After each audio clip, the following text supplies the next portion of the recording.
Amaatii koo waggaa afurii halkan tokkoon na jalaa gubaniiru.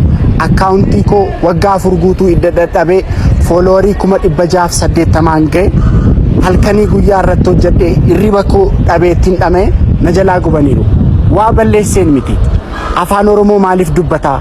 Afaan Oromoo dubbatee akkamitti akkasitti boquu ol qabatee deemaadha. Hin beektu hundumti keessan namatti bu'ee nama arrabsee hammeenya hojjedhee hin beeku. Garuu akkaawuntii koo na jalaa gubaniiru. Isaan duwwaatti na hambisuudha yaadan.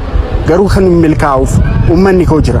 Hundumti keessan akkaawuntii kana like, share, repost, copy link, do it gochuudhaan na bira dhaabbadhaa. Duwwaatti hafuun hin jiru. Deemsitti fufa. Hey, it's Rachu. I can't make video in Afaan Oromoo or Amharic because of the mass report going on me. It's my new account. Follow me. I will be live tonight by this account. Follow me. Thank you. Galatoma. Garmam tola.